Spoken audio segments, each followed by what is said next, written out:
Hadirin sekalian, bertemu di sini adalah sebuah jodoh, jadi jangan ragu untuk menekan tombol suka pada video ini ya.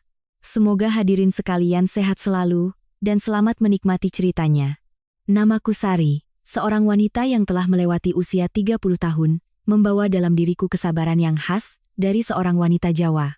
Namun pada malam itu, di antara batas hidup dan mati yang setipis benang, semua keyakinan tentang keluarga, tentang moralitas sebagai manusia yang pernah kujunjung tinggi, hancur berkeping-keping, mengiris-iris hatiku. Operasi caesar yang kujalani hari itu tidak berjalan lancar. Plasenta previa centralis membuatku kehilangan banyak darah, tekanan darahku anjlok tanpa bisa dikendalikan. Dalam keadaan setengah sadar karena bius dan kelelahan fisik, telingaku samar-samar masih mendengar suara monitor detak jantung yang berbunyi cepat dan tanpa henti. Suara dokter yang saling bersahutan dengan panik. Aku menggunakan sisa-sisa kesadaranku untuk menggigit bibir hingga berdarah, hanya untuk menjaga diriku agar tidak tenggelam ke dalam kegelapan abadi. Sebab aku tahu, putri kecilku yang baru saja menangis menyambut dunia, belum sempat merasakan hangatnya dekapan seorang ibu. Ketika aku didorong dari ruang ICU ke ruang perawatan biasa, seluruh tubuhku terasa seperti dilindas truk. Luka operasi sepanjang jengkal di perut bagian bawahku terasa perih menyiksa, nyeri hingga ke tulang. Kedua kakiku masih mati rasa, berat seperti terikat pemberat timah, dan tak bisa digerakkan. Pendarahan hebat membuat wajahku pucat pasi, bibirku kering dan pecah-pecah. Bahkan untuk bernapas pun aku harus bersusah payah, menghirup udara dingin berbau alkohol medis seteguk demi seteguk. Di saat-saat terlemah, saat paling menyakitkan bagi seorang wanita yang baru saja melewati gerbang kematian, hal yang paling didambakan adalah tatapan iba dari suami, adalah genggaman tangan yang menguatkan dari keluarga. Pintu kamar perawatan berderit pelan, cahaya dari koridor masuk, membentuk siluet seorang wanita parubaya bertubuh subur, mengenakan blus beludru merah marun yang mewah. Itu adalah Ibu Ratna, ibu mertuaku. Ia melangkah masuk dengan angkuh, hak sepatunya mengetuk lantai keramik, menciptakan suara tok-tok yang penuh wibawa. Wajahnya saat melangkah masuk masih menyunggingkan senyum penuh harap, matanya yang licik mencari-cari ke arah boks bayi. Pasti dalam benaknya sudah terbayang seorang cucu laki-laki penerus garis keturunan. Ia bergegas mendekat, mulutnya berkata riang, "Mana? Cucu laki-laki Oma mana?" Disembunyi-sembunyiin terus waktu USG, bikin Oma jantungan saja. Oma yakin, pantat sebesar ini pasti untuk melahirkan anak laki-laki. Namun, ketika ia membuka ujung popok, melihat gelang nama yang terpasang di pergelangan tangan bayi mungil itu dengan jelas bertuliskan jenis kelamin perempuan, senyum di bibirnya membeku seolah baru saja ditampar keras. Hanya dalam sekejap, raut wajah Ibu Ratna berubah drastis. Dari ekspresi gembira penuh harap, otot-otot wajahnya mengendur, kedua alisnya menyatu membentuk kerutan kesal. Dengan jijik, matanya melirik sekilas bayi merah yang sedang tertidur lelap itu, lalu melemparkan tatapan tajam ke arahku. Ke arah menantunya yang sedang terbaring sekarat, bernapas dengan susah payah di ranjang rumah sakit. Rasa jijik terpancar jelas dari setiap sudut bibirnya yang terangkat sinis. Kirain apa? Ia melontarkan kalimat itu dengan nada mengejek yang panjang dan getir, menggema di seluruh ruangan yang sunyi. Bikin repot satu keluarga harus menunggu, kirain bisa melahirkan anak laki-laki penerus keluarga ini, ternyata cuma anak perempuan yang nanti juga akan jadi milik orang lain. Aku terperangah, jantungku serasa diremas. Luka operasi di perutku yang sakit terasa tak ada apa-apanya dibandingkan tamparan tak kasat mata dari ucapan ibu mertuaku yang 1000 kali lebih menyakitkan. Aku membuka mulut hendak bicara, tapi tenggorokanku yang kering kerontang tak mampu mengeluarkan sepatah kata pun. Air mata mulai menggenang di sudut mataku. Ia sama sekali tidak peduli pada air mataku. Ia mendengus dingin. Nada bicaranya yang khas merendahkan mulai mengalir deras seperti air bah. "Sialan betul keluarga ini. Aku sudah pergi ke orang pintar," katanya. "Tahun ini umurmu itu waktunya melahirkan anak laki-laki. Kamu ini bagaimana sih, sekarang malah mengeluarkan anak perempuan?" Katanya makan enak, hidup enak sampai gemuk begitu. Cuma urusan melahirkan anak laki-laki saja tidak becus. Anak perempuan nanti juga akan terbang ke rumah orang lain, mengabdi pada keluarga orang, tidak ada gunanya. Cuma menghabiskan nasi saja. Selesai bicara, Ia bahkan tidak sudi menatap cucu kandungnya itu sekali lagi. Ia merapikan kembali tas bermereknya hadiah ulang tahun yang kubelikan dengan kartu kreditku sebelumnya lalu membalikkan badan, hak sepatunya kembali berketuk angkuh menuju pintu. Tanpa sepatah kata pun menanyakan keadaan menantunya, tanpa lirikan sedikit pun untuk melihat apakah aku butuh seteguk air. Ia dengan dingin menyatakan sebelum menutup pintu, "Ya sudah, kalau perempuan biar ibunya saja yang urus. Aku pulang. Di sini bau rumah sakit, bikin pusing kepala. Tahu begini aku tidak usah datang." Pintu ditutup dengan keras. Suara kering itu bagaikan sebilah pisau yang memutus sisa-sisa ikatan emosional yang coba kupertahankan dengan ibu mertuaku ini. Aku terbaring di sana, terkubur dalam selimut tipis, kedua tangan mencengkeram erat sisi ranjang, membiarkan air mata asin yang pahit mengalir deras di atas bantal. Rasa sakit hati yang mendalam menyesakkan tenggorokanku. Aku baru saja mempertaruhkan nyawaku untuk melahirkan seorang manusia bagi keluarga mereka. Namun, yang kuterima hanyalah penghinaan dan pelecehan yang tak terhingga. Tetapi, kekejaman ibu mertuaku bukanlah akhir dari tragedi malam itu. Jika sikap tak tahu terima kasih Ibu Ratna adalah sember air dingin yang disiramkan ke wajahku, maka sikap Agung, pria yang sah menjadi suamiku, adalah sebilah pisau yang menusuk langsung ke dalam dadaku, kejam dan mematikan. Agung datang mengenakan kemeja kusut, wajahnya kusut masai, tampak kesal dan jengkel.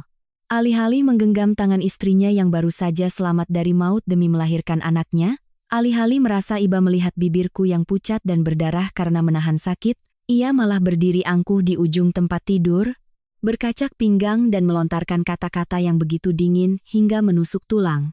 "Tuh, kan, kamu lihat sendiri, sudah kubilang nanti saja lahirannya. Ini malah pakai acara dini hari begini, bikin satu rumah panik. Sekarang ibu marah, ibu pulang, kan? Kamu puas sekarang?" Aku membuka lebar mataku yang basah oleh air mata, menatap pria yang selama ini menjadi teman tidurku. Aku tidak bisa percaya dengan apa yang kudengar. Ia menyalahkanku. Ia menyalahkan seorang wanita yang pecah ketuban dan melahirkan prematur karena bekerja terlalu keras mencari uang untuk keluarga ini, sebagai orang yang sengaja melahirkan tengah malam untuk merepotkan semua orang. Aku berbisik, suaraku lemah dan parau. Mas ngomong apa?" Ibu menghina Sari karena melahirkan anak perempuan, ibu pergi. Mas tidak membela Sari, malah menyalahkan Sari? Agung mengerutkan kening, mengibaskan tangannya ke udara dengan ekspresi muak. Ibu ngomongkan ada benarnya. Ibu sudah berharap punya cucu laki-laki sejak lama. Ibu sudah repot-repot pergi ke dukun, beli banyak vitamin mahal untukmu, berharap kamu melahirkan anak laki-laki. Sekarang yang keluar anak perempuan, ya jelas ibu kecewa. Kamu itu tidak berguna, melahirkan anak laki-laki saja tidak bisa, ya harus terima. Jangan bertingkah seolah-olah cuma kamu yang bisa melahirkan. Semua perempuan juga melahirkan, jangan banyak mengeluh. Ia berbicara lancar tanpa sedikit pun rasa bersalah. Ia sepertinya lupa bahwa semua vitamin mahal yang dibawa Ibu Ratna, tagihannya dibayar dari rekeningku. Ia lupa bahwa aku harus membawa perut buncitku duduk bekerja hingga jam 12 malam untuk menyelesaikan pesanan. Hanya karena bulan itu ia mengambil cuti beberapa hari untuk mabuk-mabukan, menelantarkan pekerjaan hingga gajinya dipotong habis. Ia mengabaikan fakta bahwa untuk mendapatkan kamar bersalin VIP yang nyaman ini, aku sendirilah yang menandatangani slip pembayaran sebelum naik ke meja operasi. Rasa sakit dari luka operasi kembali menyentak, bercampur dengan sakit hati yang membuatku lumpuh. Tapi Agung tidak peduli. Ia mengedarkan pandang ke sekeliling ruangan, lalu mendekati sofa yang disediakan untuk keluarga, menendang bantal sambil menggerutu, "Kamar apaan ini? Pengap dan sesak sekali. Mana bisa tidur di sini? Bau obat disinfektan bikin mual." Ia menatapku, matanya tanpa sedikit pun rasa kasihan, hanya ada kekesalan dari seorang egois yang kenyamanannya terganggu. "Sudah. Kamu pencet saja bel panggil suster kalau butuh apa-apa. Aku harus pulang tidur. Besok aku ada rapat penting di kantor, tidak bisa begadang menemanimu. Di sini melelahkan, bikin pusing. Kalau bayinya nangis, ya kamu tenangkan sendiri, jangan berisik mengganggu orang lain." Selesai berkata, ia tidak menunggu reaksiku, juga tidak sudi menatap wajah putri kecilnya yang terbaring manis di dalam boks. Ia membalikkan badan, mengambil jaket yang tersampir di kursi, dan dengan santai membawa kantong makanan ringannya keluar pintu. Langkahnya tergesa-gesa seolah sedang melarikan diri dari wabah penyakit yang menjijikkan, seolah takut harus mengganti popok, takut harus membuat susu, takut menghadapi tanggung jawab sebagai seorang ayah, seorang suami. Pintu tertutup untuk kedua kalinya malam itu. Suara kunci berbunyi klik. Mengurungku dalam kesendirian yang paling dalam di antara 4 dinding rumah sakit yang putih bersih. Suasana sekitar menjadi sunyi menakutkan, hanya menyisakan suara detak jam dan napas teratur putri kecilku. Aku terbaring tak bergerak, merasa seperti jatuh ke dalam lubang hitam tanpa dasar. Air mata kekecewaan yang pahit terus mengalir, membasahi bantal di kedua sisi kepalaku. Aku menangis tanpa suara, takut luka operasiku akan robek. Jantungku seperti diiris-iris silet, mengeluarkan darah tanpa henti. Ternyata, inilah keluarga yang telah kutukar dengan seluruh masa mudaku, yang telah kuperas keringatku untuk membangunnya. Ternyata di mata mereka, aku tak lebih dari sebuah mesin ATM dan mesin pembuat anak. Dan ketika aku tidak bisa menghasilkan penerus yang mereka inginkan, aku langsung dibuang seperti barang rongsokan yang bau. Kekejaman ini, aku bersumpah akan mengingatnya sampai mati. Terbaring menghitung setiap denyut sakit dari luka operasi dalam keheningan malam, kenangan-kenangan selama menjadi menantu di keluarga Agung kembali menyeruak, begitu jelas dan telanjang hingga terasa pedih.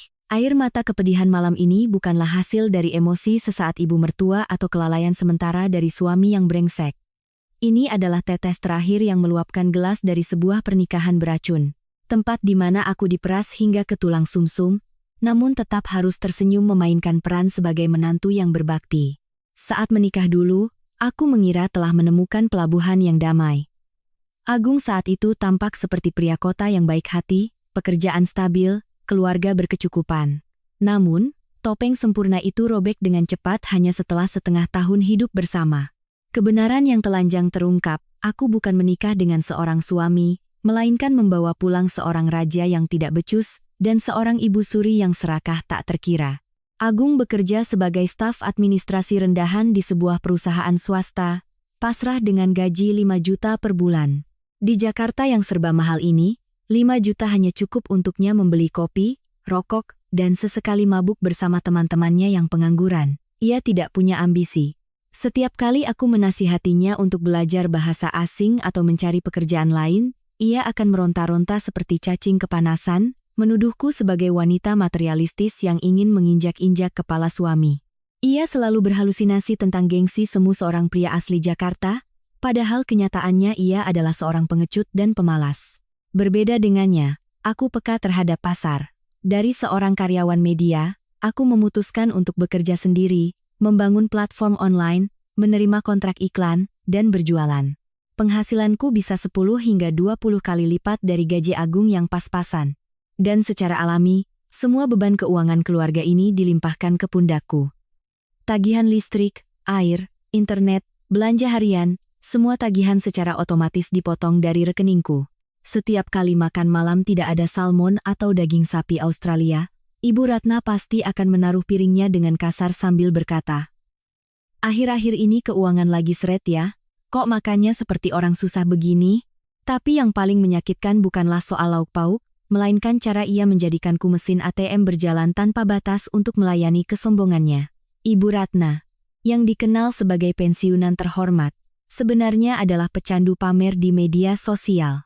Ia ikut berbagai macam grup arisan pensiunan, grup dansa, grup pengajian. Setiap kali grup-grup itu mengadakan liburan, dari Bali, Labuan Bajo hingga ke Thailand atau Korea, ia akan menengadahkan tangan meminta uang padaku dengan nada setengah memerintah setengah mengancam. Akhir bulan ini ibu-ibu arisan mau ke Bali. Menantu teman-teman ibu semuanya membiayai di resor bintang 5. Kamu atur bagaimana caranya, jangan sampai ibu kehilangan muka di depan teman-teman. Katanya menantu direktur. Kok membiarkan ibu mertua tinggal di kamar jelek, nanti ditertawakan orang.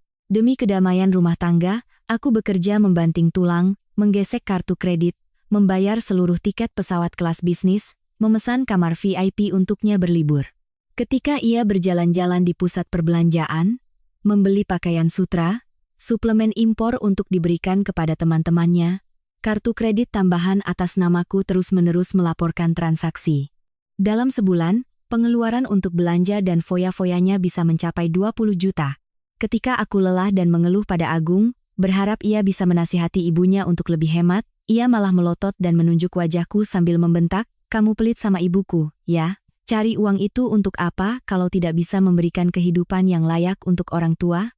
Sebagai menantu, membiayai keluarga suami itu kewajiban, itu berkah untukmu.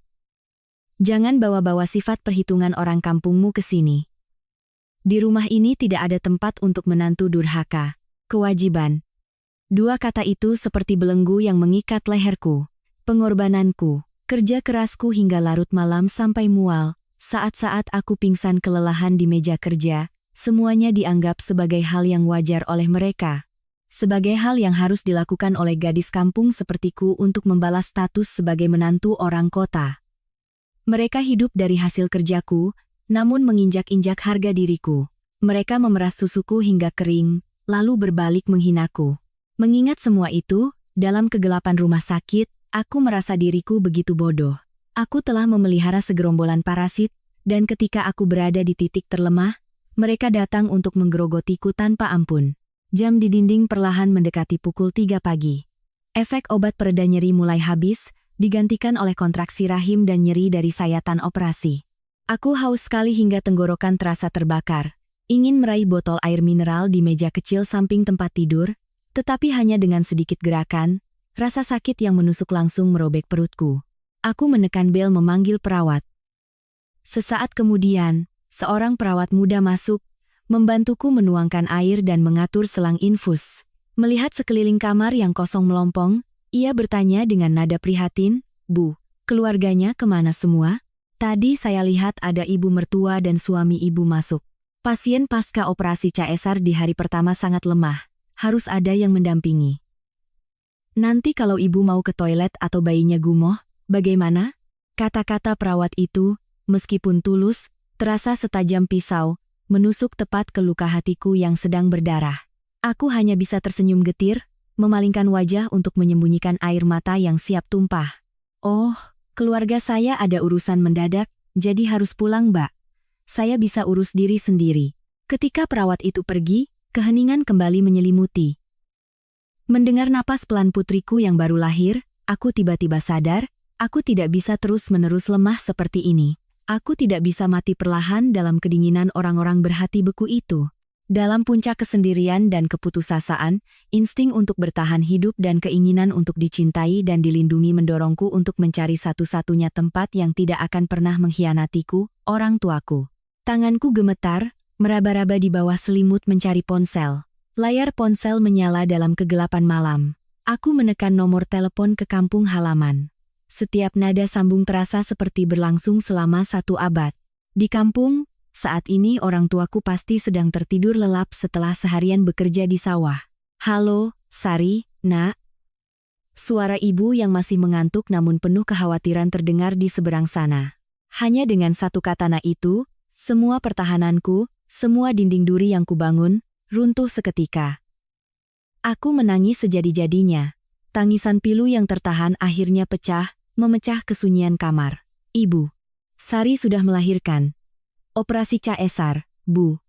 Aku terisak, suaraku terbata-bata. Di seberang sana, terdengar suara perabotan jatuh, lalu suara panik bapakku. "Apa? Sari sudah melahirkan? Kenapa operasi?" "Bu," nyalakan pengeras suaranya. Ibuku dengan panik memberondongku dengan pertanyaan, suaranya bergetar karena kasihan. "Ya Tuhan," katanya dokter minggu depan baru lahir. "Kenapa harus dioperasi, Nak? Ibu dan bayinya selamat, kan? Sakit sekali ya, Nak. Lalu keluarga suamimu mana? Agung mana? Ibu mertuamu mana kok membiarkan kamu menelepon ibu sambil menangis begini?" Mendengar pertanyaan tentang keluarga suamiku, rasa sakit hati kembali menyesakkan dada. Aku menggigit bibir, menelan kepahitan, dan berkata di sela isak tangis, "Bu, mereka lihat Sari melahirkan anak perempuan. Mereka menghina Sari lalu pulang semua. Bu, Sari sakit sekali. Sendirian di sini, Sari takut." Hanya dengan satu kalimat itu, aku mendengar jeritan tangis ibu yang penuh kepedihan di seberang sana. Bapakku, karena saking marahnya, sampai mengumpat, Suaranya serak namun bergetar karena kasihan pada putrinya. Kurang ajar mereka. Bangsat, anak gadisku yang kurawat seperti putri, kunikahkan dengan keluarga mereka untuk diperlakukan seperti kerbau. Sekarang saat melahirkan, mempertaruhkan nyawa, mereka tega membuang anakku begini. Lalu suara bapak berubah menjadi tegas dan kuat, membawa kekuatan seorang kepala keluarga. Seorang ayah yang siap mencabik-cabik siapapun yang berani menyentuh putrinya. Sari, sudah jangan menangis, nanti luka operasimu robek. Bapak dan ibu segera ke sana. Bu, pakai jaket hangat, ambil beberapa potong baju bayi, langsung tunggu di depan gang. Bapak mau telepon si Tejo, sopir travel di desa. Charter mobilnya langsung ke Jakarta malam ini juga. Tapi, Pak, pergi malam-malam bahaya, aku terisak. Bahaya apa? Anak gadisku sedang terbaring sendirian di rumah sakit. Mati pun bapak akan tetap ke sana menjemputmu. Kamu diam di sana. Tunggu bapak dan ibu. Tidak usah takut apa-apa. Ada bapak dan ibu di sini. Panggilan telepon berakhir. Aku menggenggam erat ponsel di dadaku. Air mata masih mengalir, tapi ada kehangatan aneh yang menyusup ke dalam hatiku. Ternyata di dunia ini, tempat di mana badai berhenti di balik pintu, tempat yang siap melindungiku tanpa syarat, hanyalah orang tuaku. Orang tuaku miskin, petani yang sepanjang tahun membanting tulang di sawah. Namun cinta mereka untukku jauh lebih besar dari selubung kesopanan dan kehormatan palsu keluarga agung. Malam itu, sambil menunggu kedatangan orang tuaku, aku diam-diam bersumpah dalam hati. Kebodohan dan kepasrahan Sari yang sabar telah mati di meja operasi malam ini, tidak akan ada lagi kompromi. Menjelang pagi, pintu kamar rumah sakit terbuka lebar. Bapak dan ibuku muncul, tangan mereka penuh dengan berbagai macam barang bawaan, rantang berisi bubur, termos air hangat. Ibuku, begitu melihatku terbaring lemah di tempat tidur dengan wajah pucat, langsung melemparkan tasnya ke lantai, menghambur memelukku, dan menangis meraung-raung seperti anak kecil. Ya Allah, nak, kenapa nasibmu sepahit ini? Tinggal kulit pembalut tulang begini, nak. Bapakku, seorang pria yang seumur hidupnya tegar menghadapi badai, yang tidak pernah meneteskan air mata di depan anak-anaknya, kini berdiri di samping ranjang, tangannya yang kapalan bergetar hebat. Ia menyeka air mata di pipinya yang legam terbakar matahari, menahan amarah, lalu menoleh untuk melihat cucu perempuannya yang terbaring di dalam boks. Kehangatan ikatan darah itu membangkitkanku dari kematian. Selama hari-hari berikutnya di rumah sakit, bapak dan ibu bergantian menjagaku siang dan malam. Ibu begadang semalaman menggendong dan menimang cucunya agar aku bisa beristirahat. Bapak berlari ke sana kemari, membelikan makanan khusus pasca melahirkan, membeli vitamin, mengurus semua surat-surat untuk cucunya.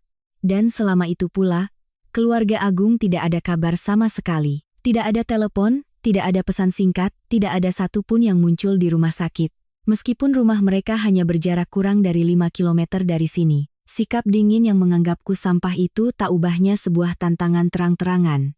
Mereka pasti berpikir aku ini wanita yang lemah, yang akan selalu bergantung pada keluarga suami. Bahwa seorang wanita yang baru melahirkan, lemah dan menggendong bayi merah, cepat atau lambat pasti akan bersujud memohon untuk membawa pulang anaknya agar diterima kembali.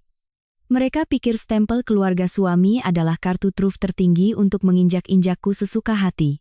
Tapi mereka salah. Salah besar. Di hari kepulangan, langit Jakarta mendung dan gerimis, membawa hawa dingin musim hujan. Dokter memeriksa luka operasiku dan mengangguk, mengatakan aku sudah boleh pulang. Bapakku membawa tas plastik berisi pakaian dan popok. Ibuku dengan hati-hati membungkus cucunya dengan selimut tebal yang lembut, menggendongnya dengan penuh kasih. Aku mengenakan pakaian lengan panjang, memakai topi rajut menutupi dahi, perlahan melangkah keluar dari bangsal ini. Sudah telepon keluarga suamimu? Belum, untuk minta mereka jemput? Kalau kita diam-diam pulang begini, nanti mereka bisa cari gara-gara, bilang orang tua tidak bisa mendidik anak. Ibuku bertanya pelan, matanya masih menunjukkan kekhawatiran terhadap aturan tak tertulis sebagai menantu. Aku berhenti di koridor rumah sakit, menarik napas dalam-dalam menghirup udara dingin, lalu menoleh ke arah ibu dengan tatapan yang begitu tegas dan dingin, yang belum pernah ia lihat sebelumnya. Tidak perlu telepon siapa-siapa, Bu. Sari mau pulang ke rumah kita. Rumah Sari, rumah bapak dan ibu, bukan rumah indekos yang isinya lintah penghisap darah itu. Ibu jangan khawatir omongan orang. Mulai detik ini, Sari bukan lagi menantu keluarga siapapun. Nanti Bapak panggil taksi, kita semua langsung pulang ke kampung. Bapakku yang mendengar itu, matanya berkilat setuju, mengangguk tegas. Betul, pulang ke rumah kita. Keluarga macam apa yang menelantarkan menantunya saat melahirkan hanya karena melahirkan anak perempuan? Itu jenis binatang, bukan manusia. Kamu jalani masa nifas di rumah, biar bapak dan ibu yang merawat kalian berdua. Tidak butuh keluarga brengsek itu. Sebuah taksi berhenti di depan rumah sakit. Aku menggendong putriku, dengan susah payah masuk ke kursi belakang. Pintu mobil yang dibanting tertutup seolah menutup selamanya lembaran hidupku yang penuh penghinaan sebagai istri dan menantu selama 3 tahun terakhir. Mobil melaju, berbelok ke arah jalan tol, menuju kampung halaman yang damai. Aku menyalakan ponsel, membuka aplikasi pesan. Jendela obrolan dengan Agung masih kosong. Pesan terakhir darinya adalah permintaan untuk mentransfer Rp250.000 untuk top up game, sehari sebelum aku pecah ketuban. Aku menyeringai, sebuah senyum penuh penghinaan. Selamat tinggal, kehidupan menjadi inang bagi parasit, gumamku. Aku tidak sudi meninggalkan sepatah kata pun. Tidak ada pemberitahuan kepulangan. Sisa-sisa penyesalan, atau kelembutan hati seorang wanita tradisional telah mereka hancurkan hingga tak bersisa. Mereka ingin diam, aku akan berikan mereka keheningan yang mematikan. Mereka menganggap pengorbananku sebagai kewajiban, aku akan tunjukkan pada mereka apa itu karma yang dibayar tunai. Mobil melaju menembus hujan, membawaku pulang ke rumah orang tuaku, dan sekaligus secara resmi membuka tirai bagi sebuah pembalasan paling kejam, yang akan segera diterima oleh para benalu berkedok keluarga suami itu. Taksi berhenti di depan gerbang besi berkarat yang dirambati tanaman sulur di rumah orang tuaku di desa. Begitu turun dari mobil, hembusan angin pedesaan yang sederhana membawa aroma jerami, aroma asap dapur yang khas, masuk ke hidungku, membuatku merasa seperti baru saja terlahir kembali. Rumah beratap genting dengan 3 ruang utama itu, meskipun tidak semewah apartemen di kota, menyambutku dengan kedamaian yang menenangkan jiwa. Setibanya di rumah, ibuku bergegas ke dapur, menyalakan api untuk merebus air daun sirih dicampur sedikit garam untuk membersihkan tubuhku.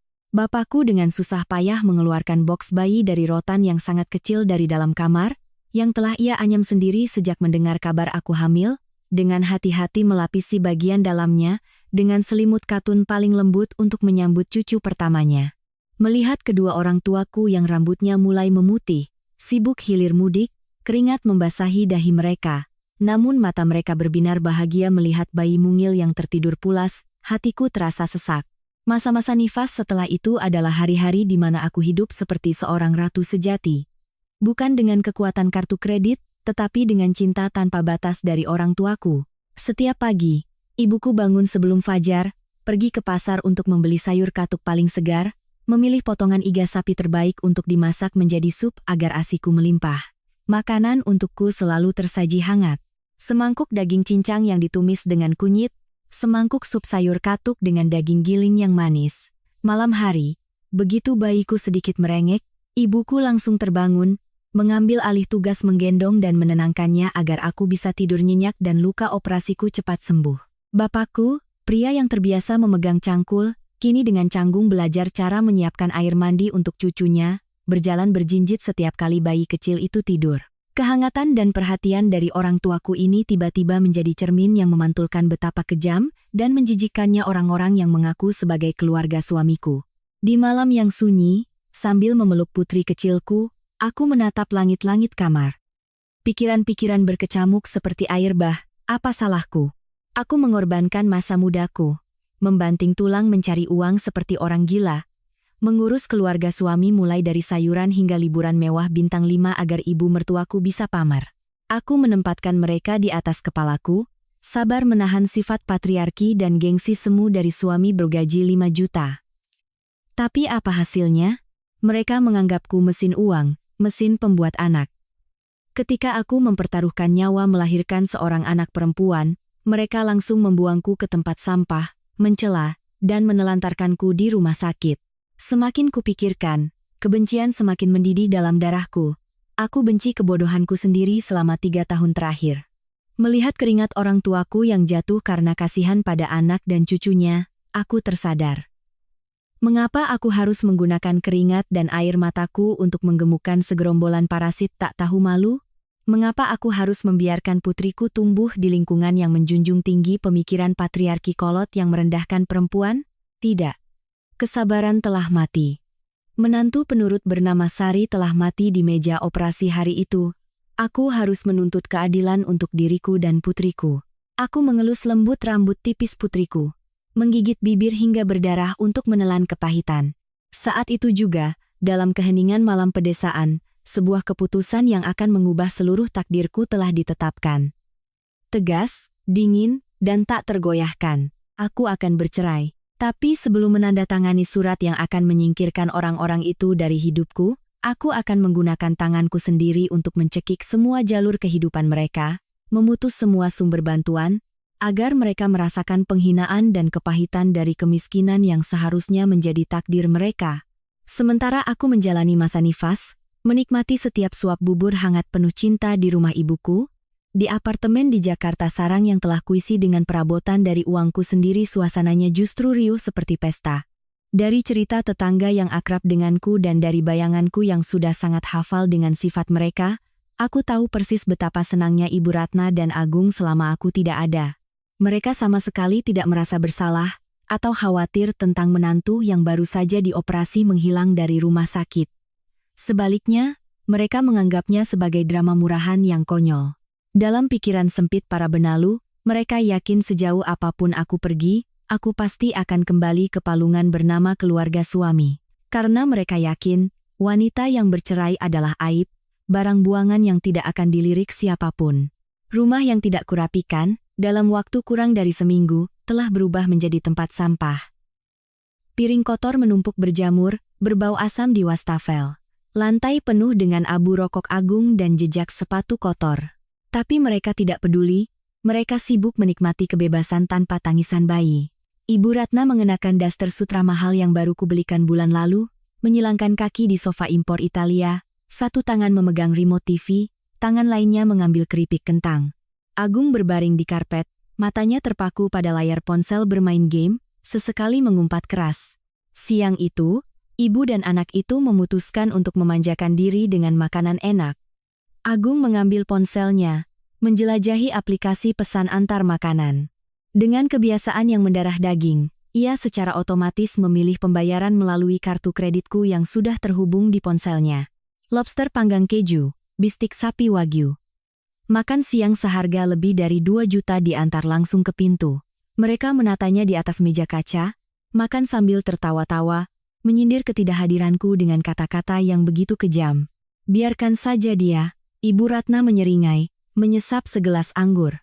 Perempuan habis melahirkan itu emosinya tidak stabil, sedikit-sedikit marah, seperti cacing kepanasan. Biarkan saja dia pulang ke kampung diurus orang tuanya. Melahirkan anak perempuan saja gayanya seperti melahirkan pangeran. Kita jadi bebas, tidak perlu repot mengurusnya. Agung, sambil mengunyah sepotong besar daging, menimpali ucapan ibunya dengan sikap meremehkan. Aku juga tidak peduli. Ditelepon, dia matikan. Ya sudah, aku tidak mau telepon lagi. Gengsi murahan. Sudah menikah ya harus ikut aturan keluarga suami. Tidak bisa melahirkan anak laki-laki, dikritik sedikit langsung marah. Ibu tenang saja. Paling-paling seminggu 2 minggu, nanti juga bosan di kampung, buru-buru bawa anak ke sini, bersih-bersih melayani kita lagi. Zaman sekarang perempuan cerai mana laku, dia tidak akan berani macam-macam. Mereka tertawa terbahak-bahak, suara tawa kemenangan mereka menggema di seluruh ruangan yang berantakan. Mereka yakin bahwa aku, si lebah pekerja yang rajin, akan secara otomatis kembali ke sarang, untuk terus membiayai gaya hidup mewah palsu mereka. Mereka terlalu percaya diri pada kesabaranku. Tetapi, para parasit itu tidak pernah menyangka, yang menunggu mereka bukanlah penyesalan atau kelunakan hati seorang menantu, melainkan sebuah sabit tajam yang siap menebas puting susu finansial mereka, memutus total aliran darah yang menopang hidup mereka. Makan siang lobster hari itu adalah hidangan mewah terakhir mereka sebelum dilemparkan ke jurang kemiskinan. Sore itu, di luar hujan deras. Suara hujan yang mengetuk atap genting seolah seirama dengan dinginnya hatiku. Putri kecilku sudah terlelap pulas setelah kenyang menyusu. Aku merapikan selimutnya, lalu perlahan bersandar di dinding, mengambil ponselku. Cahaya dari layar menerangi wajahku yang tirus, tetapi mataku berkilat dengan kekejaman dan ketegasan. Aku membuka aplikasi mobile banking, masuk dengan pemindai wajah. Antarmuka manajemen kartu muncul dengan serangkaian notifikasi transaksi. Aku menggulir riwayat transaksi, angka-angka yang kulihat membuatku semakin muak. Hanya dalam beberapa hari aku pergi, kartu kredit tambahan atas nama Ibu Ratna masih terus digesek jutaan rupiah di butik, supermarket, dan spa.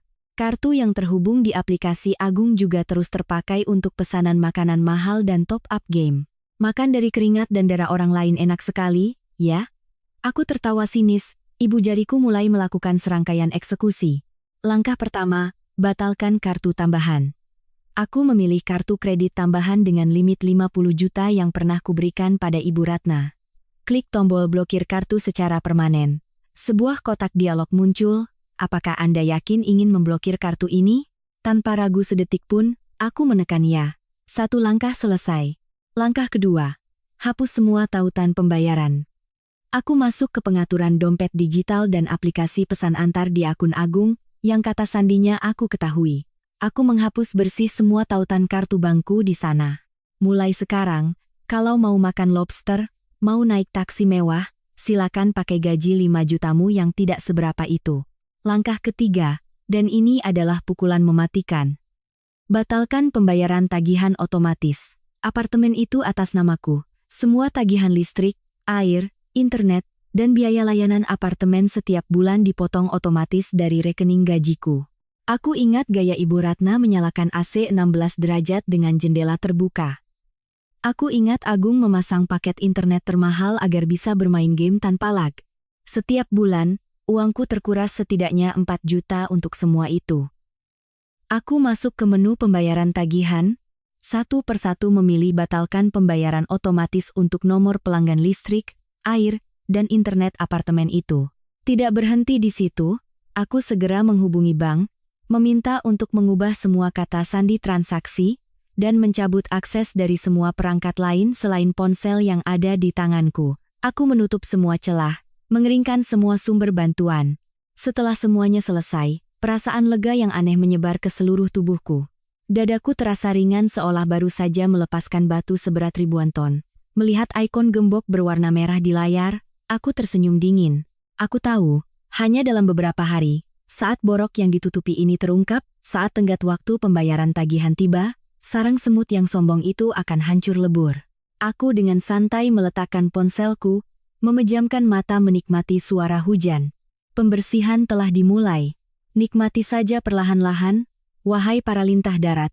Akhir pekan datang lebih cepat dari yang kuduga, dan membawa serta babak drama pertama bagi ibu mertuaku yang terhormat. Meskipun sedang beristirahat di kampung, aku bisa membayangkan dengan jelas raut wajah konyol Ibu Ratna hari itu melalui cerita yang disampaikan dengan gembira oleh tetangga satu lantai di apartemenku, yang memang sudah lama kesal dengan tingkah soknya. Minggu pagi, Ibu Ratna berdandan necis dengan gaun beludru merah marun, lehernya dihiasi kalung mutiara imitasi sebesar biji nangka. Dengan angkuh, ia menelepon teman-teman arisan pensiunannya, mengundang mereka ke rumah untuk makan-makan seafood, bermaksud pamer bahwa ia adalah ibu mertua yang berkuasa, yang memegang kendali ekonomi keluarga, dan menghabiskan uang menantunya seperti sampah. Ia membawa tas bermereknya, melenggang masuk ke sebuah supermarket impor paling mahal di kawasan itu. Dengan gaya seorang sosialita, ia tidak melihat harga, terus-menerus mengambil barang dan memasukkannya ke troli. Ada salmon Norwegia utuh, daging wagyu kualitas terbaik, jamur matsutake, ditambah beberapa botol anggur Prancis, dan sekeranjang buah impor besar. Setelah puas berkeliling, troli yang penuh setinggi gunung itu ia dorong ke kasir dengan wajah angkuh. Petugas kasir menghitung dengan cepat. Totalnya Rp6.850.000, Bu. Ibu Ratna dengan angkuh mengibaskan tangan, mengeluarkan kartu kredit tambahan berwarna hitam yang telah kuberikan, menjepitnya di antara dua jari dan menyodorkannya. Gesek ini. Limitnya tinggi. Tidak usah khawatir. Petugas itu mengambil kartu dan memasukkannya ke mesin EDC. Beberapa detik berlalu, Alih-alih bunyi bip tanda transaksi berhasil, mesin itu malah mengeluarkan secarik kertas kecil dengan tulisan merah, transaksi ditolak. Petugas itu mengerutkan kening, mencoba lagi. Tetap gagal. Bu, maaf, kartunya ditolak. Sepertinya sudah diblokir dari sistem. Apa ada kartu lain atau uang tunai? Senyum angkuh di bibir Ibu Ratna membeku. Matanya melotot, ia merebut kartu itu dan menggesek-gesekkannya ke udara, suaranya mulai gagap. Tidak mungkin, mesin kamu yang rusak. Kartu saya ini kartu V, uang di dalamnya tidak akan habis 7 turunan. Diblokir bagaimana? Coba lagi. Saat itu, orang-orang yang mengantre di belakang mulai berbisik. Ada yang nyeletuk, cepat sedikit Bu. Kalau tidak punya uang, ya taruh lagi barangnya, biar yang lain bisa bayar. Pura-pura kartu error segala. Wajah Ibu Ratna pucat pasi, lalu memerah padam. Ia gemetar sambil mengobrak-abrik tasnya, tetapi uang tunai di dompetnya hanya beberapa ratus ribu. Rasa malu yang luar biasa membuatnya ingin ditelan bumi. Di tengah tatapan sinis puluhan orang, sang sosialita terpaksa menyelamatkan sisa-sisa harga dirinya yang tipis. Oh, ya sudah, mungkin bank sedang ada perbaikan. Saya ada urusan mendadak, barangnya saya tinggal saja, tidak jadi beli. Ia kemudian bergegas keluar dari supermarket dengan tas kosong, menunduk dalam-dalam seperti dikejar setan. Namun, tragedinya tidak berhenti di situ. Begitu tiba di lobi apartemen, ia menerima telepon dari Agung. Bu, rumah kenapa, ya? Tiba-tiba listrik mati total, air juga mati. Aku lagi main game, langsung putus koneksi. Ibu Ratna dengan panik berlari ke kantor pengelola gedung untuk memaki-maki. Tapi siraman air dingin kedua sudah menantinya. Kepala pengelola membuka buku catatan dan dengan dingin berkata, Bu, apartemen Ibu menunggak tagihan listrik, air, dan biaya layanan selama sebulan ini. Sistem otomatis yang memutus, bukan kami. Tolong sampaikan ke Mbak Sari untuk membayar tagihannya, baru akan kami nyalakan lagi. Bagai disambar petir. Kartu diblokir, listrik dan air diputus. Kebenaran yang kejam menampar wajah Ibu Ratna, menghancurkan topeng kemewahan yang selalu ia banggakan. Sore itu, di tengah apartemen yang gelap dan panas tanpa sirkulasi udara, Ibu Ratna terpaksa menelepon teman-teman arisannya, beralasan tekanan darahnya naik mendadak untuk membatalkan acara makan-makan dalam kepahitan dan penghinaan yang tak terkira. Puting susu raksasa bernama menantu itu telah resmi mengering. Jika ibu mertuaku ditampar keras di supermarket, maka suamiku yang brengsek, Agung, juga tidak luput dari hukuman yang memalukan di depan umum. Dengan gengsi seorang pria yang terbiasa hidup menumpang tetapi suka pamer, kejadian malam itu menjadi noda yang seumur hidup tak akan bisa ia lupakan. Sabtu malam, Agung mengajak teman-teman tongkrongannya untuk minum-minum. Mereka adalah sekelompok pria pengangguran yang kerjaannya hanya berkumpul, minum bir, dan membahas politik dunia, tetapi kantong selalu kosong. Kali ini, Agung bertingkah besar. Memesan satu meja penuh di sebuah restoran seafood mewah di pusat kota. Tanpa kehadiran istri, ia merasa seperti burung yang lepas dari sangkar. Ia ingin menggunakan kesempatan ini untuk menunjukkan kejantanannya sebagai kepala keluarga di depan teman-temannya. Di tengah pengaruh alkohol, Agung membuka 2 kancing kemejanya, wajahnya memerah, dan dengan suara keras ia berkoar, "Teman-teman, minum sepuasnya. Malam ini, gue yang traktir semua." Anjrit, perempuan itu cuma angin lalu. Gue usir semua. Di rumah gue yang berkuasa. Istri gue, kalau macam-macam, langsung gue tendang pulang ke kampungnya. Uang gue yang cari, gue yang pakai. Ngapain harus tunduk sama perempuan? Teman-temannya bertepuk tangan riuh, memuji-mujinya. Mantap, Bro Agung. Laki-laki sejati harus begitu. Cari duit miliaran kayak lo, ngapain takut istri? Agung semakin besar kepala, memesan 2 botol whisky mahal lagi, dan beberapa porsi abalon. Ia tenggelam dalam ilusi kekuasaan, lupa bahwa miliaran yang dipuji teman-temannya berasal dari keringat dan air mataku. Sementara kantong celananya sendiri hanya berisi beberapa lembar uang receh dari gaji 5 juta, yang selalu habis sebelum tanggal 10. Pesta berakhir jam 11 malam. Agung menjentikkan jarinya memanggil pelayan. "Mas, total meja ini." Pelayan datang membawa tagihan yang panjang. Totalnya Rp8.750.000. Pak, Agung tanpa berkedip mengeluarkan dompet, dengan gaya mengambil kartu Visa Platinum berkilauan, dan memberikannya kepada pelayan dengan senyum angkuh.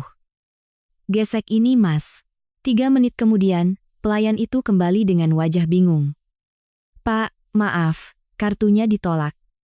Mesinnya menunjukkan kartu telah diblokir. Agung tertegun, senyumnya membeku. Ia merebut kartu itu. Lu kerja gimana sih? Coba lagi. Jaringannya jelek kali.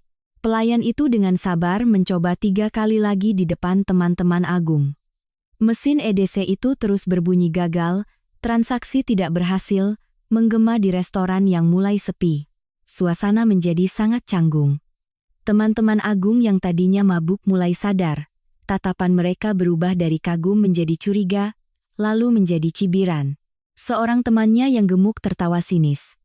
Gimana nih, bos? Tadi sombongnya selangit.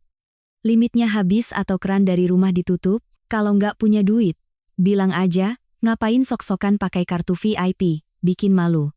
Yang lain menimpali, gaji 5 juta ngajak kita makan di restoran bintang 5. Gue udah bilang, buang gengsi lu yang nggak guna itu. Bayar pakai duit sendiri sana. Agung berdiri kaku, wajahnya pucat seperti mayat, keringat dingin membasahi dahinya. Ia panik, mengosongkan semua kantongnya, dan hanya menemukan uang kusut sebesar Rp300.000. Penghinaan itu menusuk otaknya. Teman-temannya menggelengkan kepala, akhirnya patungan untuk membayar tagihan. Agung sadar, reputasi yang ia bangun dengan uang istrinya telah runtuh total. Ia malu, menggigit bibir hingga berdarah, menatap tajam kartu plastik yang kini tak berguna. Sampai detik itu, barulah parasit di dalam dirinya tersadar akan kebenaran yang mengerikan. Puting susu finansial telah resmi diperas hingga kering, dan ia akan menghadapi badai sesungguhnya yang kuciptakan. Berbanding terbalik dengan kekacauan dan penghinaan yang dialami ibu dan anak itu di kota, hariku di kampung halaman dimulai dengan pagi yang jernih dan damai. Sinar matahari pagi menembus celah dedaunan, menyinari wajah montok putri kecilku yang tertidur lelap. Aku duduk bersandar di tempat tidur, menyesap segelas susu hangat buatan ibu sambil diam-diam membuka ponsel. Aku tahu pasti setelah gempa bumi semalam, mereka tidak akan bisa diam. Dan benar saja, ponselku mulai bergetar hebat, berdering tanpa henti. Layar berkedip dengan tulisan Agung suami. Total 15 panggilan tak terjawab hanya dalam waktu setengah jam. Aku membiarkannya berdering. Pada panggilan ke-16, ketika susu di tanganku sudah habis, barulah aku perlahan mengangkat telepon, tetapi tidak langsung bicara. Dari seberang sana, suara Agung berteriak seperti guntur. Kamu ini enggapain? Hah, Sari, kamu sudah gila, ya, kenapa kartu kreditku diblokir? Kenapa rumah listrik airnya diputus? Kamu kabur ke kampung terus mau cuci tangan, gitu, buka blokir kartunya sekarang. Bayar tagihannya. Jangan sampai aku harus ke sana dan menghajarmu. Aku menjauhkan ponsel dari telinga agar tidak mengganggu putriku. Mendengar ancaman murahannya, aku tidak merasa takut sedikit pun. Kebencian telah membeku menjadi bongkahan es di dadaku. Ketika ia selesai berteriak dan berhenti untuk mengambil napas, barulah aku bersuara. Suaraku tenang, jelas, dan dingin seperti datang dari alam baka. Kamu mabuk belum sadar. Tagihan listrik, air, dan uang makan-makanmu, apa hubungannya denganku sampai aku harus bayar? Agung terperangah, tergagap karena marah. Kak, kamu ngomong apa, sih? Kamu itu istriku, menantu di keluarga ini. Kamu cari uang, ya kamu yang harus urus semua pengeluaran. Itu tanggung jawabmu. Kamu mau lari dari tanggung jawab? Saat itu, aku mendengar suara rebutan di seberang sana. Ibu Ratna merebut telepon dan menyalakan pengeras suara. Suaranya yang melengking dan asam, khas seorang yang baru saja kehilangan keuntungan, terdengar. Oh, menantu kesayangan sekarang sudah punya sayap, ya? Kamu pikir karena kamu bisa cari uang sedikit, kamu bisa seenaknya menginjak-injak kepala ibu dan anakku? Aku kasih tahu kamu, ya, perempuan itu kalau sudah menikah, harus mengabdi sepenuhnya pada keluarga suami. Kamu blokir kartuku bikin aku malu di supermarket kemarin, itu belum aku hitung. Sekarang kamu baik-baik buka blokir kartunya, transfer aku 10 juta untuk bayar tagihan rumah dan listrik, sebagai ganti rugi mental yang kamu sebabkan. Kalau tidak, jangan harap kamu bisa bawa anakmu kembali ke rumah ini. Aku usir kamu. Ia masih menggunakan ancaman basi yang sama. Mereka masih berhalusinasi bahwa status sebagai menantu keluarga agung adalah anugerah besar yang harus kumohon-mohon. Mereka tidak tahu bahwa justru akulah yang ingin menyapu bersih mereka dari hidupku. Aku tertawa, tawa hambar dan sinis, tanpa menyembunyikan rasa jijikku. Ibu, aku mengubah panggilan, tetapi nadanya setajam silet. Ibu benar, saya memang cari uang, tapi itu keringat dan air mata saya. Waktu saya terbaring sekarat di meja operasi, ibu melemparkan kata-kata anak perempuan ke wajah saya lalu pergi. Waktu anak saya haus susu dan menangis di tengah malam, anak ibu memaki saya merepotkan lalu pulang tidur. Seluruh isi rumah itu, dari sebutir beras, seikat sayur, sampai listrik yang ibu pakai untuk AC 16 derajat, semuanya dibayar oleh anak perempuan ini. Saya banting tulang untuk semua itu. Aku menarik napas dalam-dalam, mengumpulkan semua kebencian dan kekuatan seorang ibu ke dalam kalimat penutup. Mulai detik ini, uang saya akan saya gunakan untuk membesarkan anak saya. Sedangkan kalian, punya tangan punya kaki, silakan bekerja sendiri untuk makan. Jangan hidup jadi benalu menumpang pada perempuan, memalukan. Jangan pernah telepon saya lagi, kalau tidak, saya akan buat seluruh dunia tahu wajah asli keluarga terhormat ibu. Tanpa menunggu mereka bereaksi, aku dengan tegas menekan tombol putus, lalu memblokir nomor Ibu Ratna dan Agung. Dunia mendadak kembali sunyi, aku menatap tanganku, sama sekali tidak gemetar. Deklarasi berdarah dingin itu bagaikan sebilah pedang yang memutus rantai belenggu. Selama 3 tahun, aku telah memotong sendiri puting susu itu. Sekarang, aku hanya tinggal duduk menonton bagaimana para parasit itu meronta-ronta ketika tidak ada lagi darah untuk dihisap. Mimpi buruk telah berakhir untukku, tetapi baru saja benar-benar dimulai untuk mereka. Begitu puting susu mengering, para benalu akan secara otomatis melepaskan topeng kepalsuan mereka untuk menunjukkan sifat aslinya. Hal itu benar-benar terjadi pada ibu dan anak keluarga agung. Setelah panggilan telepon yang memutuskan segalanya dariku, ketika menyadari semua panggilan berikutnya diblokir, mereka mulai menggila. Topeng keluarga terpelajar dan ibu mertua terhormat terkoyak, digantikan oleh amukan kotor dari orang-orang miskin yang sumber kehidupannya diputus. Mereka tidak bisa menelepon, jadi mereka beralih ke pesan singkat.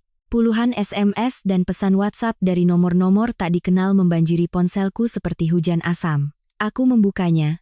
Dengan dingin membaca barisan kata-kata makian yang penuh amarah. Agung, dasar perempuan kurang ajar. Kamu pikir punya uang sedikit bisa jadi raja? Aku kasih waktu 3 hari untuk kembali, dan bersujud minta maaf pada ibuku, kalau tidak, aku hancurkan wajahmu. Jangan pikir bisa aman di kampung. Perempuan jalang, pasti kamu kasih uang itu ke laki-laki lain, makanya berani blokir kartu, kan? Kamu melahirkan anak perempuan, jangan-jangan itu anak haram dari laki-laki lain.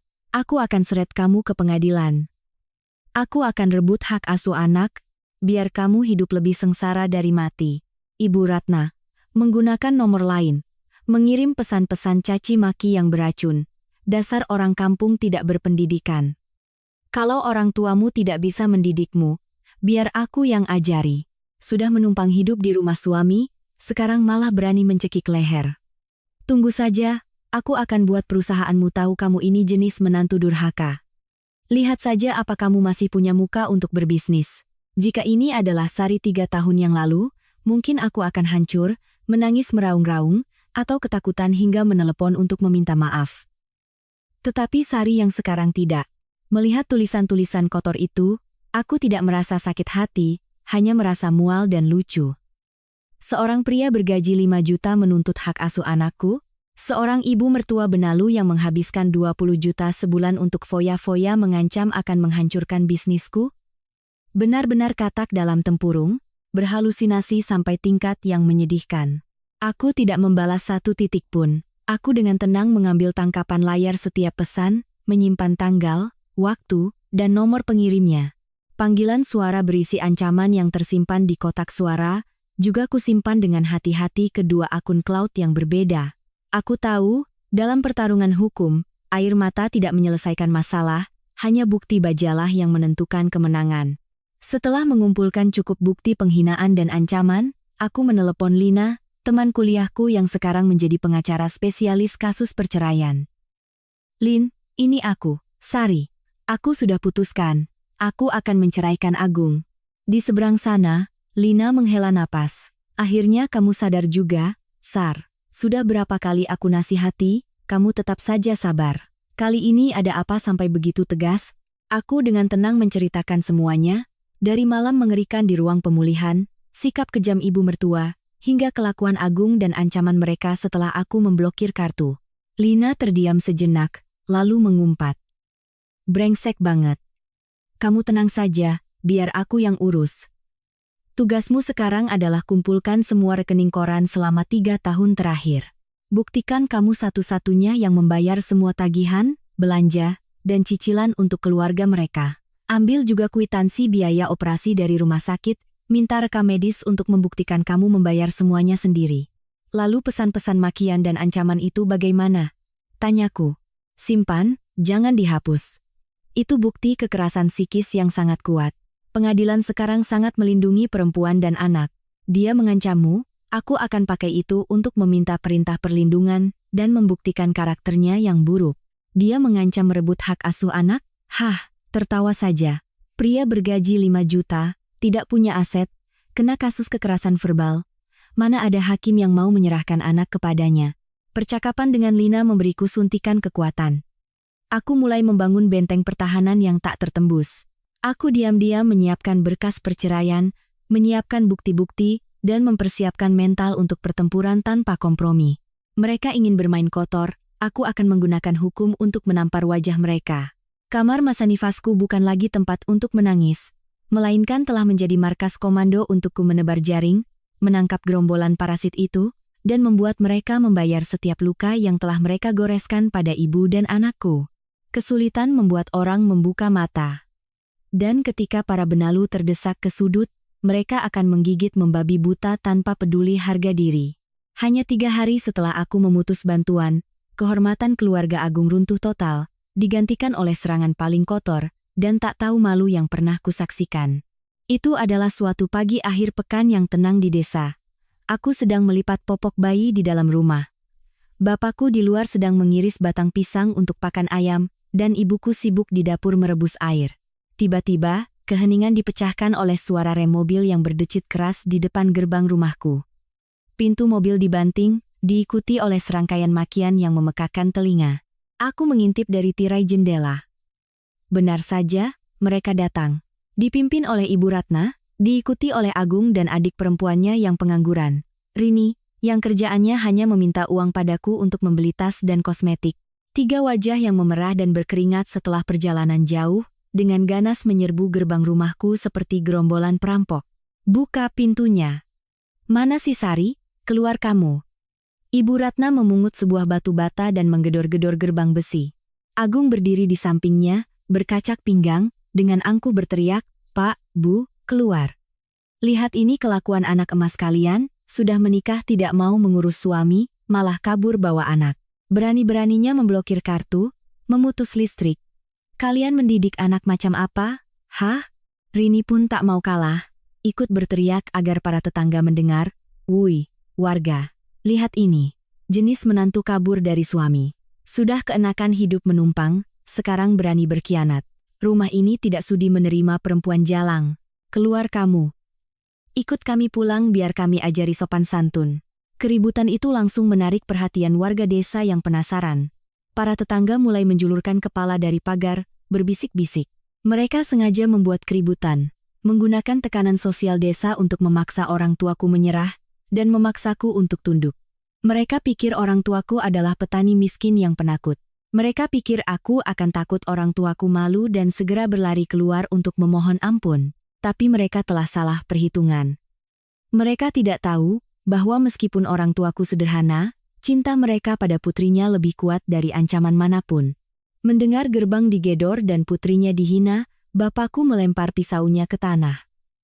Wajahnya yang legam terbakar matahari mengeras karena amarah. Ia mengambil sapu lidi yang tersandar di dinding, dan melangkah tegas menuju gerbang, tempat 3 binatang buas itu sedang berteriak. Pertarungan sengit dimulai. Bapakku maju dan menarik gerbang besi hingga terbuka lebar. Suara logam berdecit membuat ibu dan anak itu mundur selangkah. Bapak berdiri gagah di tengah gerbang, tangannya memegang sapu lidi, matanya setajam belati menatap satu persatu wajah congkak mereka. Kalian datang ke rumahku bikin ribut apa? Siapa tadi yang bilang anak gadisku benalu? Suara bapak menggelegar. Agung sedikit gentar, tetapi masih mencoba melawan. Pak, jangan membela anak bapak. Dia itu istri saya, dia kabur dari rumah, memutus semua biaya. Saya datang untuk menjemputnya dan memberinya pelajaran, itu hak saya. Hak nenekmu. Sebuah suara bentakan nyaring terdengar dari belakang.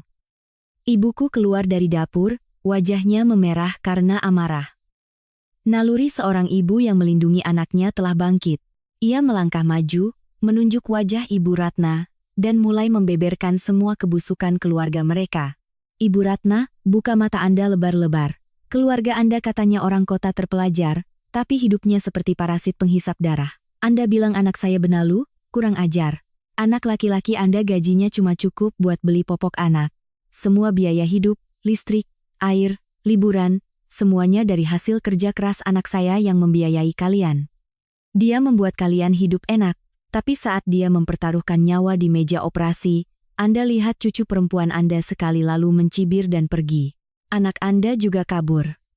Kalian ini binatang, bukan manusia. Setiap kata ibuku menggema di seluruh gang. Para tetangga yang menonton terkejut, tatapan mereka beralih ke keluarga Agung, penuh cemoohan. Ya ampun, kirain gimana, ternyata hidup dari uang menantu. Wajah Ibu Ratna pucat pasi. Ia tergagap, Ibu jangan asal bicara. Keluarga saya punya uang, tidak perlu menumpang hidup padanya. Kalau tidak perlu, kenapa sekarang datang ke sini menagih uang? Kenapa kartunya diblokir, listrik dan air di rumah Anda langsung diputus, diusir dari supermarket? Ibuku menyeringai, menusuk tepat ke titik lemahnya. Saya kasih tahu Anda, Sari itu darah daging saya.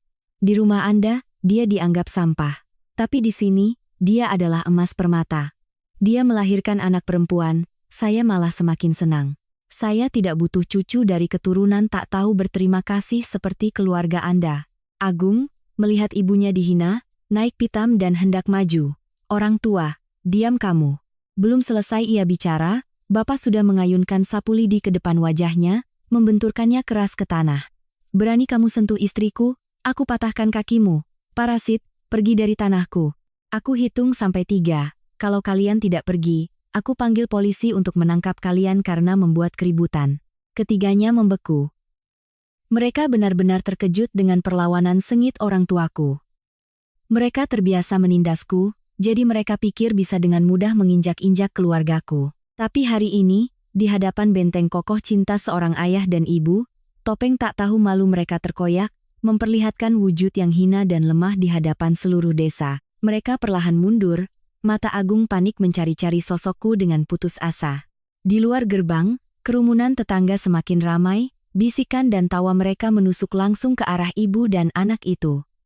Status besan dari Jakarta kini berubah menjadi benalu menantu. Rasa malu yang luar biasa membuat Ibu Ratna dan Rini hanya bisa menunduk.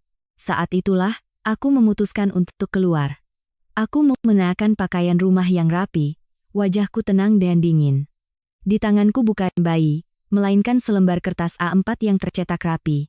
Aku melangkah melewati mereka, berdiri di samping orang tuaku, mataku menatap lurus ke arah pria pengecut yang pernah menjadi suamiku. Kamu sudah keluar? Agung seolah menemukan harapan, mencoba mengembalikan wibawa palsunya.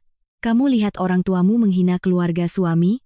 Cepat kemasi barang, bawa anak kita pulang. Soal kartu, nanti kita bicarakan. Aku tidak menjawabnya. Aku perlahan menyodorkan kertas A4 itu ke hadapannya. Tidak perlu dibicarakan. Tanda tangani ini.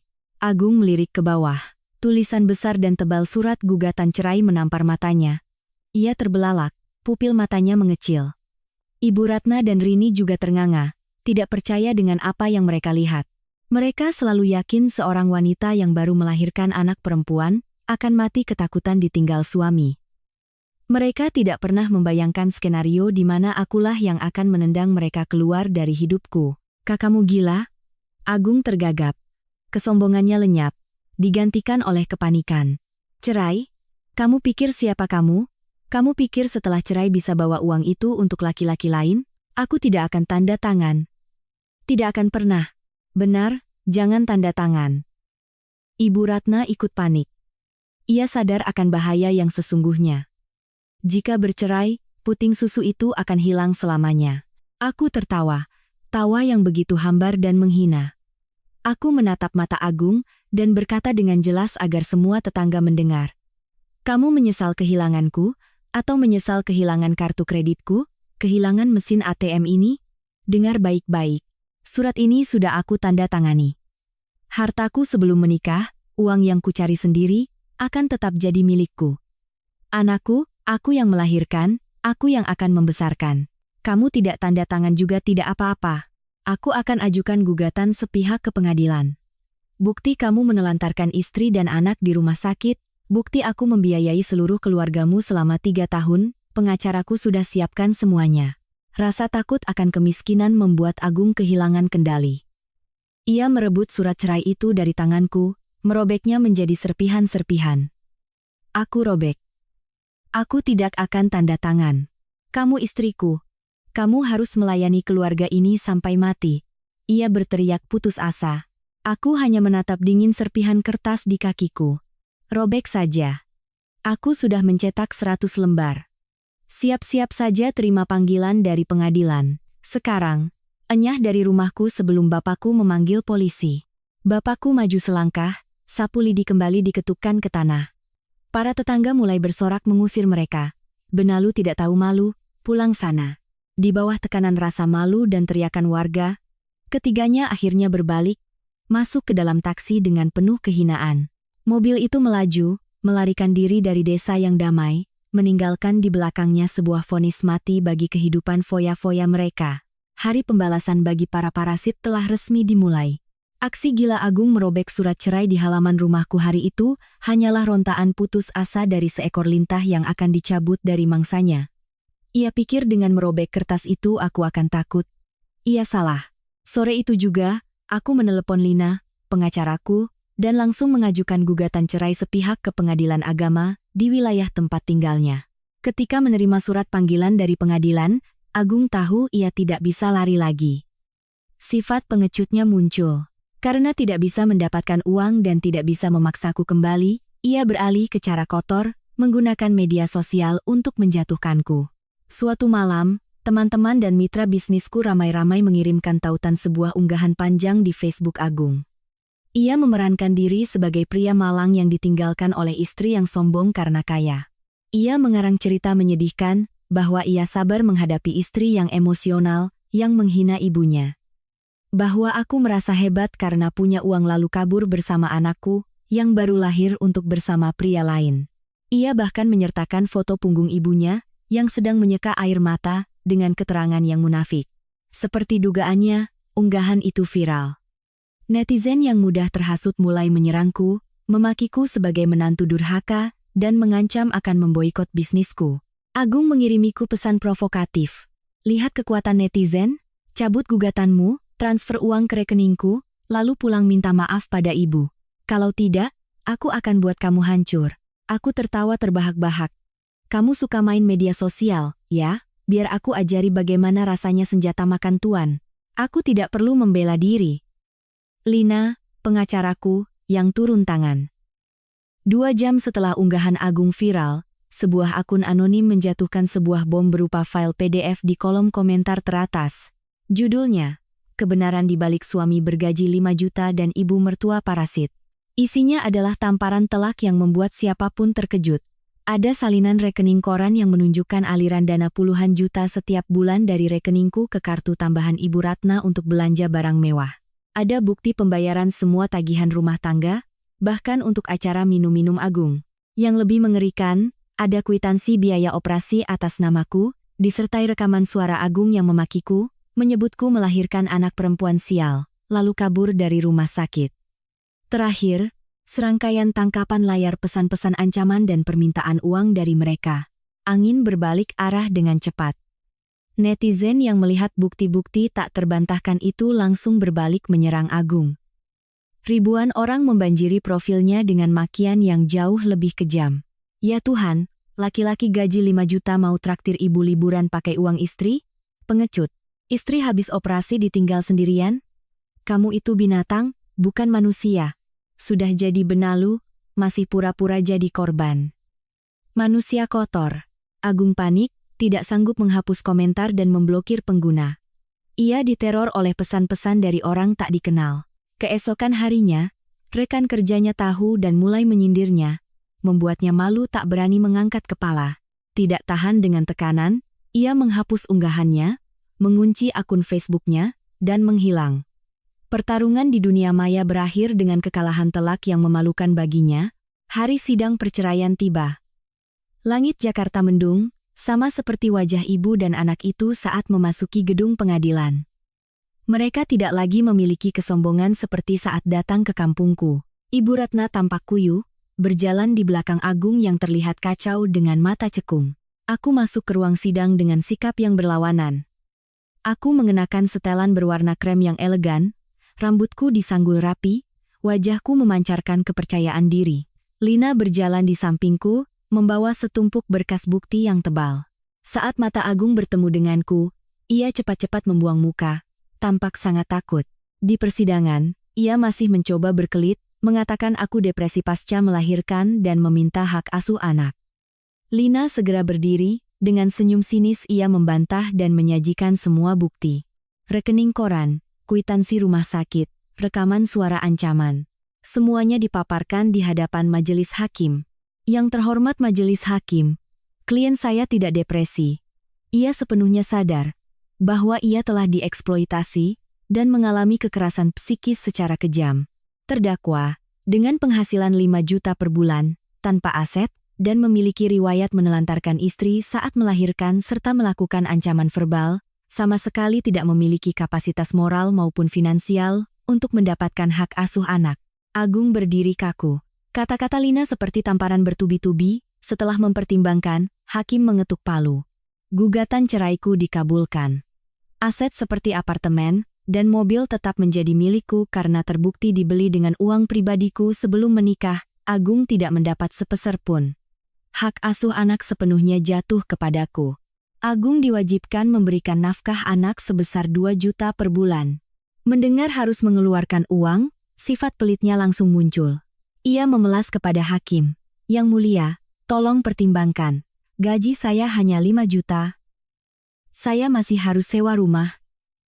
Mengurus ibu saya yang sakit. Kalau harus bayar 2 juta, saya makan apa? Istri saya penghasilannya miliaran, dia tidak butuh uang itu. Saya mohon nafkahnya dibatalkan. Seluruh ruangan hening. Para staf pengadilan menggelengkan kepala melihat betapa hinanya pria itu. Aku perlahan berdiri, punggungku tegak, menatap lurus wajah mantan suamiku dengan penghinaan tertinggi. Yang mulia, tidak perlu memaksanya. Saya secara resmi menolak menerima uang nafkah sebesar 2 juta per bulan dari saudara Agung. Uang saya lebih dari cukup untuk memberikan putri saya kehidupan terbaik. Saya tidak butuh sedekah dari seorang pria yang tidak punya kapasitas dan tidak punya moral sebagai ayah. Mulai detik ini, saya ingin memutus semua ikatan hukum dan moral dengan keluarganya. Agung tertegun, mulutnya ternganga. Ia pikir aku akan menuntut, tetapi penolakan dinginku yang tegas justru menjadi penghinaan paling menyakitkan. Pernyataan itu berarti ia telah dihapus sepenuhnya dari kehidupan kami, tidak memiliki nilai apapun lagi. Membawa surat keputusan cerai, aku melangkah keluar dari pengadilan dengan kepala tegak, meninggalkan di belakangku 2 orang yang hancur, tanpa uang sepeser pun, dan penuh ketakutan menghadapi masa depan yang suram. Aku telah menang. Sebuah kemenangan tanpa belas kasihan. Terbebas dari belenggu bernama keluarga suami, hidupku seperti elang yang lepas dari sangkar. Aku mencurahkan 200% energiku untuk mengembangkan bisnisku. Hanya dalam 6 bulan setelah bercerai, aku membeli sebuah villa mewah di kawasan elit. Putriku hidup seperti seorang putri kecil, dirawat oleh pengasuh, tumbuh dalam tawa tanpa pernah merasakan sedikitpun penolakan. Tetapi di dunia lain, tidak jauh dariku, kehidupan Ibu Ratna dan Agung merosot ke dalam terowongan gelap tanpa jalan keluar. Diusir dari apartemenku, mereka terpaksa tinggal di sebuah rumah susun tua dan lembab. Gaji 5 juta Agung kini harus menanggung hidup 3 orang. Kemewahan berakhir, digantikan oleh nasi dengan lauk seadanya. Tanpa kartu kreditku, Ibu Ratna tidak bisa lagi ikut arisan dan liburan mewah. Teman-temannya mulai menjauhinya. Frustrasi dan kemiskinan mulai menggerogoti hubungan ibu dan anak itu. Pertengkaran hebat sering terjadi. Lihat hidupmu sekarang.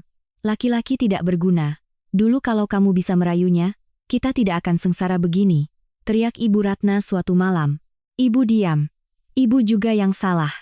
Dulu waktu dia melayani ibu selalu menghinanya.